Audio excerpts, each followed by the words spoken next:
한국이 핵무기를 보유해야 할 때가 된 것 같습니다. 권위 있는 군사 전문가의 한마디에 전 세계 기자들이 한국으로 몰려들었습니다. 한국의 핵보유 이후 예상되는 충격적인 시나리오 때문인데요. 과연 어떤 이야기인지 오늘의 사연 시작하겠습니다. 안녕하세요. 저는 올리버 그랜트라고 해요. 런던 유명 신문사의 기자로 일하고 있어요. 인천공항에 도착하는 것으로 저의 이야기는 시작됩니다. 오랜 시간 비행기에 앉아 있어서 다리가 뻣뻣했던 저는 피곤했지만 새로운 임무에 대해 설렘을 느꼈었습니다. 지난주에 제 상사가 사무실로 저를 불렀었어요. 그는 진지한 표정으로 한국이라고 큰 빨간 글씨로 쓰여진 폴더를 저에게 건넸었죠. 올리버, 한국이 핵무기를 보유할 생각을 하고 있대. 자네가 거기 가서 왜 이게 큰 문제인지 알아봐 주게. 그가 말했을 때 저는 인상을 찌푸렸어요. 한국이요? 그건 그냥 중국이나 일본 같은 큰 나라들 사이에 끼어 있는 작은 나라 아닌가요? 학교에서는 미국, 중국, 러시아에 대해 많이 배웠지만 한국에 대해서는 거의 배우지 않았었어요. 솔직히 말하자면 저는 핸드폰을 확인하지 않고는 한국의 수도 이름조차 말할 수 없었습니다. 제 상사는 저를 보며 웃으면서 고개를 저었어요. 그게 바로 네가 가야 하는 이유야. 한국엔 네가 생각하는 것보다 훨씬 더 많은 것이 있어. 이건 올해 최고의 기사가 될 수도 있어. 하지만 한국이 핵무기를 가진다고 해서 사람들이 신경 쓸까요? 제가 물었어요. 그걸 알아내는 게 내일이야. 그가 제 눈을 똑바로 쳐다보며 대답했었습니다. 이제 이 놀라운 공항에 서 있으니 제 상사가 옳았다는 생각이 들기 시작했어요. 친근한 디지털 얼굴을 가진 로봇들이 길을 잃은 여행객들을 도와주고 있었죠. 인터넷은 너무 빨라서 제 핸드폰이 모든 이메일을 단 몇 초 만에 다운로드했었습니다. 공항 밖으로 나오니 서울은 저를 더욱 놀라게 했어요. 택시 기사는 10차선 고속도로를 달리면서 자랑스럽게 도시를 가리켰었죠. 런던의 혼잡한 교통과는 달리 차들이 완벽한 질서 속에서 움직이고 있었습니다. 한국 처음 오셨어요? 그가 완벽한 영어로 물었어요. 네, 저는 구름까지 뻗어있는 높고 반짝이는 건물들을 바라보며 대답했었어요. 몇몇 건물들은 너무 높아서 안개 낀 하늘 속으로 사라졌어요. 한글로 된 밝고 화려한 간판들이 거리를 빛내고 있었죠. 모든 사람들이 빠르게 걸으면서 핸드폰이나 태블릿을 보고 있었어요. 인도는 깨끗하기 그지없었습니다. 이곳은 제가 상상했던 작고 하찮은 나라가 아니었어요. 사실 많은 면에서 런던보다 더 현대적으로 보였습니다. 호텔 방에서 저는 노트북을 열고 정보를 검색하기 시작했어요. 한국이 왜 핵무기를 생각하고 있는지 이해할 필요가 있었죠. 트럼프 대통령은 한국이 미국의 도움 없이 스스로를 보호해야 한다고 강조했고 이로 인해 한국인들의 걱정이 커지게 되었다는 것을 알 수 있었어요. 저는 창문으로 걸어가 반짝이는 도시 불빛을 바라봤어요. 서울은 밤에 아름다웠고 마치 수천 개의 별들이 지상으로 내려온 것처럼 빛나고 있었죠. 멀리서 도시를 둘러싸고 있는 산들이 보였어요. 밤하늘을 배경으로 어두운 그림자처럼 보였었습니다. 내일은 몇몇 전문가들과 이야기해봐야겠어. 저는 차가운 유리창에 손을 대며 혼잣말을 했어요. 이 이야기는 내가 생각했던 것보다 더 흥미로울 것 같다는 생각이 들었어요. 다음 날 아침 저는 거대한 컨퍼런스 센터로 걸어 들어갔어요. 그곳에 있는 모든 중요한 사람들을 보니 제 심장이 더 빠르게 뛰었어요. 넓은 회의장은 전 세계에서 온 기자들, 정부 관계자들, 그리고 전문가들로 가득 차 있었습니다. 모두가 한국의 미래에 대해 이야기하고 있었어요. 저는 옆 테이블에서 커피 한 잔을 집어들고 앞쪽에 가까운 자리를 찾았어요. 2명의 미국인 전문가들이 한국이 핵무기를 가져야 하는지에 대해 토론할 예정이었습니다. 한 명은 군대 출신의 국방 전문가인 에단 브룩스 박사였어요. 그는 짙은 파란색 정장을 입고 진지해 보였었죠. 다른 한 명은 국제 정치를 연구하는 로버트 메이슨이었어요. 그는 안경을 쓰고 두꺼운 서류 폴더를 들고 있었습니다. 토론이 시작되기를 기다리면서 저는 주위를 둘러보았어요. TV 카메라가 뒤쪽에 설치되어 있었죠. 기자들은 노트북을 두드리고 있었어요. 한국 관계자들은 서로 걱정스러운 표정으로 속삭이고 있었습니다. 그때 뒤에서 한 미국인 기자가 친구에게 말하는 소리가 들렸어요. 이건 그냥 관심을 끌려는 행동에 지나지 않아. 한국은 절대 실제로 핵무기를 갖지 못할 거야. 도대체 우리가 여기에 왜 있는 거지? 저는 얼굴이 뜨거워졌어요. 바로 어제까지만 해도 저도 같은 생각이었으니까요. 하지만 이제는 그렇게 생각하지 않았어요. 어제 보았던 현대적인 도시는 무척 인상적이었거든요. 불이 어두워지고 스포트라이트가 무대를 비췄어요. 브룩스 박사가 먼저 연단으로 걸어갔습니다. 그는 영화 내레이터처럼 깊고 진지한 목소리로 말했어요. 만약 한국이 핵무기를 갖게 된다면 그는 뒤에 있는 화면의 지도를 가리키며 말했습니다. 한국뿐만 아니라 전 세계를 위한 모든 것이 변할 것입니다. 그의 목소리가 더 커졌어요. 한국은 갑자기 훨씬 더 강력하고 독립적인 국가가 될 것입니다. 로버트 메이슨이 다음으로 말했어요. 그는 안경을 고쳐 쓰고 청중을 똑바로 쳐다봤습니다. 트럼프 대통령은 미국이 더 이상 한국을 보호하지 않을 수도 있다는 발언을 했습니다. 이로 인해 한국은 어려운 상황에 놓이게 되었습니다. 하지만 한국에 핵무기가 있다면 다른 나라들에 의존할 필요가 없을 것입니다. 듣다 보니 제 마음속에서 뭔가가 맞아떨어졌어요. 이것은 단지 무기에 관한 것이 아니었어요. 이것은 스스로를 지키는 것이었으며 한국을 밀어붙이는 더 큰 나라들로부터 존중받기를 원한다는 의미를 가지고 있었어요. 만약 제 나라인 영국이 다른 나라들에게 의존해야만 한다면 어떤 기분일지 생각했어요. 저도 아마 스스로를 보호할 방법을 찾고 싶을 것 같았습니다. 연설이 끝난 후 사람들은 작은 그룹으로 모였어요. 저는 용기를 내어 혼자 서 있는 브룩스 박사에게 다가갔습니다. 실례합니다, 브룩스 박사님. 제 목소리가 약간 떨렸지만 전문가처럼 들리려고 노력하며 말했어요. 저는 런던 타임즈의 올리버 그랜트입니다. 한국이 핵무기를 가질 가능성에 대해 정말로 어떻게 생각하세요? 브룩스 박사는 생각에 잠겨 저를 바라봤어요. 그는 대답하기 전에 커피를 한 모금 마셨습니다. 10년 전이었다면 저는 그 생각을 일축했을 수도 있어요. 하지만 오늘날의 한국은 과거의 한국이 아닙니다. 그는 더 가까이 다가와 목소리를 낮췄어요. 그들은 놀라운 기술, 강한 경제력, 그리고 세계에서 가장 뛰어난 과학자들을 가지고 있어요. 그들을 과소평가해서는 안 됩니다. 저는 고개를 끄덕이며 그의 말을 제 노트북에 적었어요.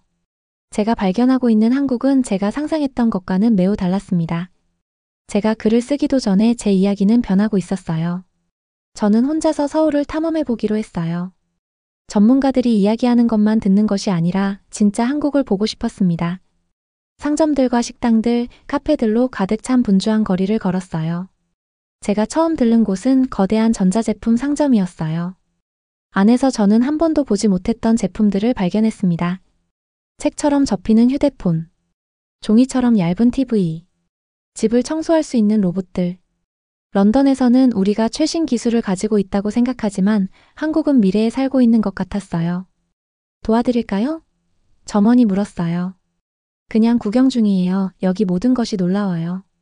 저는 대답했어요. 점원은 자랑스럽게 미소 지었습니다. 모두 한국에서 만든 것입니다. 밖에서 저는 상인들이 다채로운 과일과 채소, 그리고 길거리 음식을 파는 시장을 계속 걸었어요. 맛있는 냄새가 공기를 가득 채웠습니다. 제 배가 꼬르륵 소리를 내며 아침을 먹지 않았다는 것을 상기시켰어요. 저는 커다란 창문이 있는 작은 커피숍을 발견하고 들어가기로 했어요. 제가 문을 열자 종이 짤랑거렸습니다. 신선한 커피의 따뜻한 향이 제 입안에 침이 고이게 했어요. 커피 한 잔 부탁드려요. 저는 카운터 뒤에 있는 젊은 남자에게 말했어요. 아메리칸 스타일로 드릴까요? 아니면 한국 스타일로 드릴까요? 그는 완벽한 영어로 물었습니다. 한국 스타일로 주세요. 저는 새로운 것을 시도해보고 싶어서 대답했어요. 저는 한국 스타일 커피가 무엇인지도 확실히 몰랐지만 한국의 모든 것을 경험하고 싶었습니다. 제가 커피를 기다리는 동안 근처에 앉아있던 한 대학생이 저에게 미소를 지었어요. 그는 친근한 눈빛을 가지고 있었고 대학 로고가 있는 빨간 스웨터를 입고 있었습니다. 관광객이세요? 그가 물었어요. 사실은 기자예요. 저는 말했어요. 제 이름은 올리버입니다. 저는 진호예요. 그가 손을 내밀며 말했습니다. 무엇에 대해 취재하고 계신가요? 저는 망설이다가 직접적으로 말하기로 했어요. 한국이 핵무기를 가질 가능성에 대해 글을 쓰고 있어요. 진호의 미소가 사라졌어요. 그는 진지하게 고개를 끄덕였습니다. 요즘 여기서는 큰 주제죠. 저와 함께 하시겠어요? 그는 자신의 테이블에 있는 빈 의자를 가리켰어요. 저는 감사하게도 제 또래의 현지인과 대화할 기회를 얻어 앉았어요. 진호는 생각에 잠겨 커피를 저었습니다. 숟가락이 컵에 부딪히며 작은 소리를 냈어요. 많은 한국인들, 특히 나이 드신 분들은 우리나라가 매우 가난하고 약했던 때를 기억하고 있어요. 진호가 설명했어요. 한국 전쟁 후에는 모든 것이 파괴되었었죠. 그는 창밖의 분주한 거리를 가리켰습니다. 하지만 지금 우리를 보세요. 우리는 이 모든 것을 단 몇십 년 만에 건설했어요. 우리는 세계 최고의 휴대폰, TV, 그리고 자동차를 만들고 있었어요. 한국 음악과 영화는 어디서나 인기가 있죠.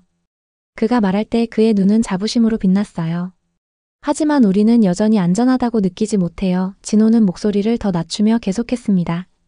우리는 강력한 나라들에 둘러싸여 있어요. 북한은 핵무기를 가지고 있고 중국은 거대하고 일본은 부유하죠. 그리고 미국은 영원히 우리를 보호해주지 않을 수도 있어요.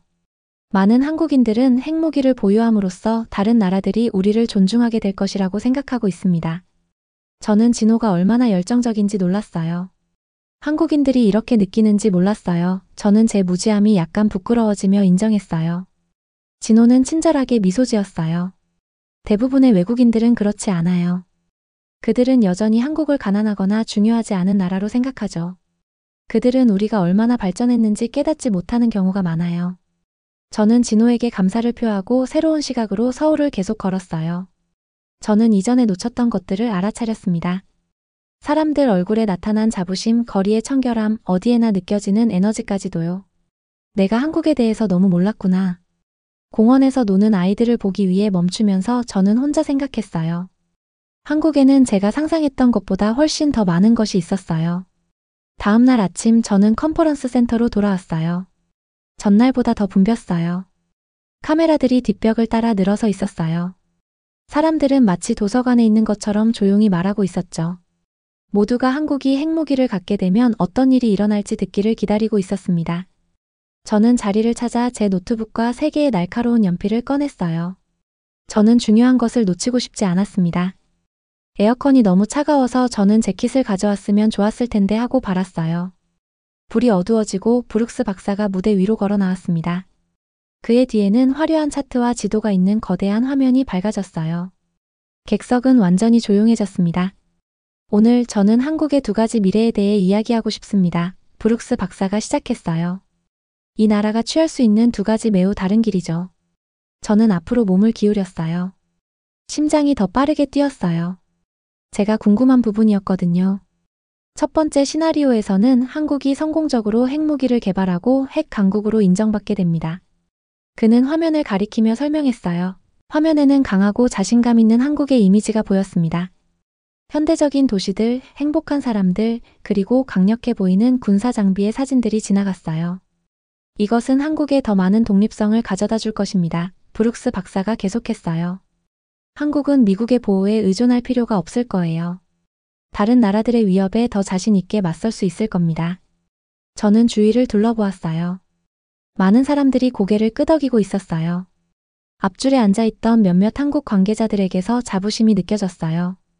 한 남자는 활짝 웃고 있었죠. 하지만 2번째 가능성이 있습니다. 브룩스 박사가 말했어요. 그의 목소리는 더 진지해졌어요. 화면이 바뀌고 어두운 느낌의 사진들이 나왔어요. 휴업 표지가 있는 빈 상점들, 거리에서 표지판을 들고 있는 시위자들, 항구에 멈춰 서 있는 배들. 회의장의 분위기도 바뀌었어요. 사람들은 불편함을 느끼는 눈치가 역력했어요. 한국이 핵무기를 개발하려고 시도하지만 다른 나라들로부터 심한 처벌을 받을 수도 있습니다. 그는 설명했어요. 많은 국가들은 더 많은 나라가 핵무기를 갖는 것을 원하지 않아요. 그들은 한국과의 무역을 중단하거나 더 이상 한국과 친구가 되기를 거부할 수도 있습니다. 이것은 한국 경제에 심각한 타격을 줄 수 있어요. 저는 한국인들이 얼마나 열심히 나라를 건설했는지에 대해 진호가 말했던 것을 떠올렸어요. 과연 그들이 모든 것을 잃을 위험을 감수할까? 저는 입술을 깨물며 이 선택이 얼마나 어려울지 생각했습니다. 로버트 메이슨이 다음으로 나섰어요. 그는 말하기 전에 긴장하며 안경을 고쳐 썼습니다. 우리는 이란과 북한과 같은 나라들에서 이런 일이 일어나는 것을 봐왔어요. 그는 제재와 빈곤에 관한 뉴스 헤드라인을 보여주며 말했습니다. 그들이 핵무기를 얻으려고 했을 때 다른 나라들은 그들과의 무역을 중단했었어요. 그들의 국민들은 고통받았죠. 음식이 비싸졌어요. 일자리가 사라졌습니다. 화면의 이미지들은 저를 슬프게 했어요. 저는 한국이 어떤 미래를 선택할지 궁금할 수밖에 없었습니다. 발표가 끝난 후 사람들은 연사들과 대화하기 위해 달려갔어요.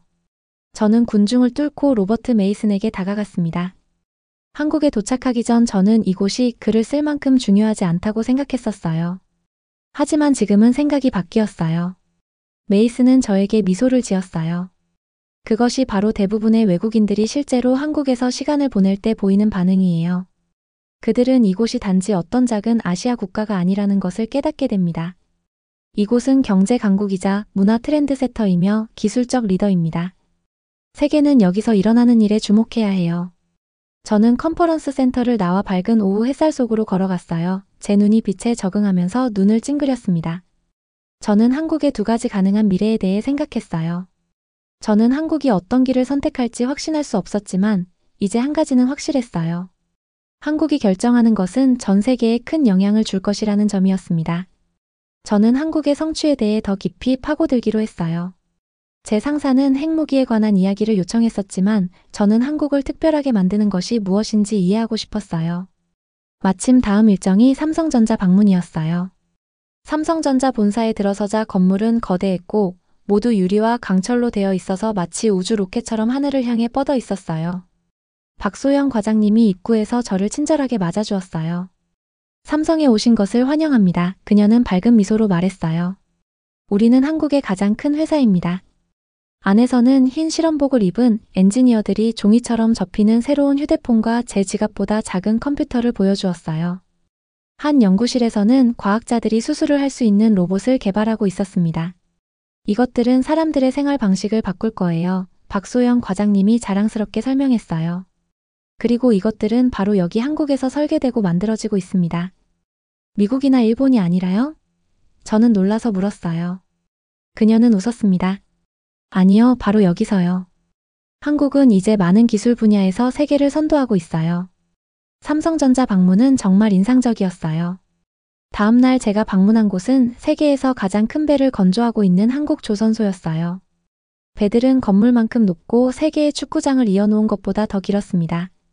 엄청난 소음이 들려왔어요. 망치질, 용접 소리가 곳곳에서 들려왔죠. 거대한 강철판들을 연결할 때 작은 불꽃놀이처럼 불꽃이 사방으로 날렸습니다. 우리는 여기서 세계 어느 곳보다 많은 배를 건조하고 있어요. 우리가 안전한 거리에서 지켜보는 동안 매니저가 저에게 말했어요. 무에서 시작해 단 30년 만에 세계 1위로 올랐죠. 그날 저녁 저는 K-팝 콘서트에도 참석했어요. 음악은 낯설지 않았고 댄서들은 마치 한 몸인 것처럼 완벽하게 움직였어요. 쇼는 놀라웠어요. 레이저와 화면 그리고 저를 어지럽게 만드는 특수 효과들. 미국, 브라질, 프랑스 그리고 다른 많은 나라에서 온 팬들이 소리를 지르고 함께 노래를 불렀어요. 한국 음악은 정말로 세계적으로 큰 인기라는 것을 느꼈어요. 숙소로 돌아온 저는 K-팝 콘서트의 감동이 가시지 않았지만 다음 날을 위해 잠을 청했어요. 드디어 다음 날이 밝아 마지막 방문지인 도시 외곽에 있는 핵연구시설로 향했어요. 엄격한 보안을 통과한 후 저는 최민지 박사를 만났습니다. 그녀는 특별한 배지가 달린 흰 실험복을 입고 있었고 빛나는 실험실을 보여주면서 자신감 있게 말했어요. 한국이 이미 세계 최고의 핵 기술 중 일부를 보유하고 있다는 것을 모르는 사람들이 아직 많아요. 최 박사가 복잡한 장비를 보여주며 설명했어요. 우리는 이것을 평화적인 목적으로 사용해요. 바로 전기를 생산하기 위해서죠. 하지만 무기를 만들 수 있는 지식 또한 개발하고 있었어요. 그런데 왜 한국은 아직 핵무기를 만들지 않았나요? 저는 그녀를 주의 깊게 살펴보며 물었어요. 우리가 그러지 않겠다고 약속했기 때문이에요. 한국은 국제협약에 서명했어요. 우리는 약속을 지켰죠. 하지만 이제 미국이 보호를 철회할 가능성이 있는 상황이라면 어떻게 해야 할지에 대해 의논이 시작되어야 한다고 생각해요. 저는 최 박사의 솔직함에 감명받았어요. 하지만 저는 다른 것에도 감동받았습니다. 그녀가 한국의 기술적 성취에 대해 느끼는 자부심이었어요. 저는 15년 동안 기자로 일해왔어요. 우리가 입구로 걸어가는 동안 제가 그녀에게 말했어요. 많은 나라들을 방문했습니다. 하지만 한국인들처럼 자기 나라의 발전을 자랑스러워하는 사람들을 거의 본 적이 없어요. 최 박사는 미소를 지었어요. 우리는 단 한 세대 만에 세계에서 가장 가난한 나라 중 하나에서 가장 부유한 나라 중 하나로 변했어요. 제 할머니는 글을 읽을 수 없었어요. 제 어머니는 선생님이었죠. 저는 핵물리학 박사학위를 가지고 있습니다. 그것이 한국의 이야기예요. 저는 그녀의 말을 제 노트북에 적었어요. 이것은 단지 무기에 관한 이야기보다 훨씬 더 큰 것이었습니다. 노력과 결단력을 통해 스스로를 변화시킨 나라에 관한 것이었어요. 또한 자신들이 건설한 것에 자부심을 느끼지만 여전히 불안한 세계에서 실제 위험에 직면한 사람들에 관한 것이었습니다.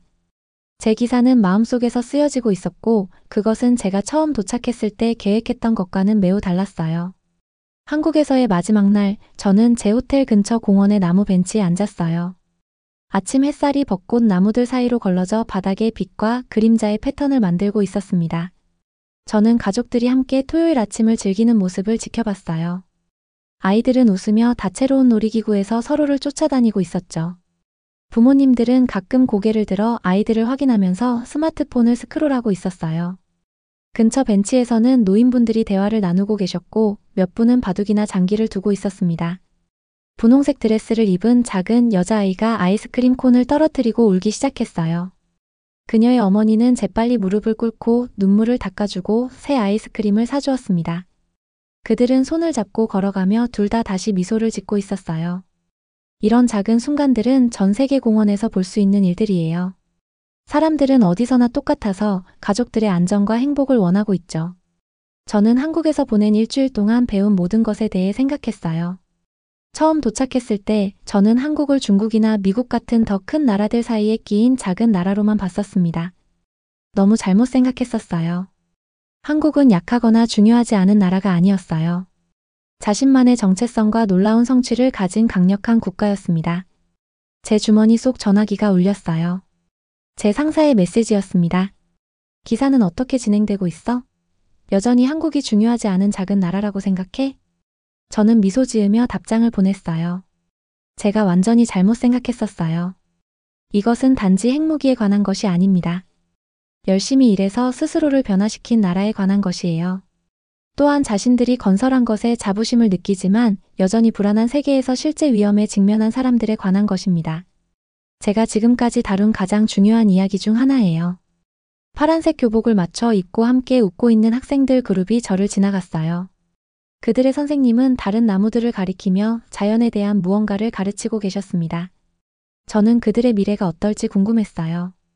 한국은 보호를 위해 핵무기를 개발하기로 선택할까요? 아니면 안전하게 지내기 위한 다른 방법을 찾을까요? 저는 답을 몰랐어요. 하지만 저는 한국이 무엇을 결정하든 그것이 모든 사람에게 영향을 미칠 것이라는 것을 알았습니다. 한국인뿐만 아니라 런던에 있는 사람들을 포함해 전 세계 사람들에게요. 저는 짐을 싸기 위해 호텔로 걸어가기 시작했어요. 저는 진호를 만났던 작은 카페에 들렀습니다. 문을 열자 종이 짤랑거렸어요. 같은 바리스타가 그곳에 있었고 저를 알아봤습니다. 오늘 떠나세요? 그녀는 미소를 지으며 물었어요. 제가 부탁하지 않아도 이미 한국식으로 커피를 준비하고 있었습니다. 네, 저는 대답했어요. 오늘 저녁에 런던으로 돌아갑니다. 한국에 대해 흥미로운 것을 배우셨나요? 그녀는 저에게 커피를 건네주며 물었어요. 컵에서 증기가 올라오고 풍부한 향기가 저를 이곳이 그리울 것이라고 깨닫게 했습니다. 저는 잠시 생각했어요. 저는 제가 이곳에 오기 전에 당신의 나라에 대해 거의 아무것도 몰랐다는 것을 알게 되었어요. 그리고 세계가 한국의 목소리에 더 많은 관심을 기울여야 한다는 것도 배웠습니다. 그녀는 자랑스러운 미소로 저에게 커피를 건넸어요. 그래서 우리는 당신과 같은 기자들이 필요해요. 안전한 여행 되세요. 또 놀러 오세요. 그날 저녁 비행기가 이륙하면서 저는 한반도를 내려다봤어요. 높은 곳에서 보니 작아 보였습니다. 바다와 더 큰 나라들로 둘러싸인 작은 땅이었죠. 하지만 저는 이제 겉모습만으로 판단할 수는 없다는 걸 알았어요. 저는 노트북을 열고 쓰기 시작했습니다. 한국이 미래에 대해 무엇을 결정하든 한 가지는 확실하다. 자신의 선택을 할 권리를 얻은 국가라는 것이다. 그리고 세계는 한국인들이 말하는 것에 귀 기울이는 것이 현명한 행동일 것이다. 비행기가 구름 속으로 올라가면서 저는 이 임무에 파견된 것이 행운이라고 느꼈어요. 무기에 대해 보도하러 왔었지만 훨씬 더 큰 이야기를 가지고 떠나고 있었습니다. 모든 면에서 저를 놀라게 한 나라에 관한 이야기였어요.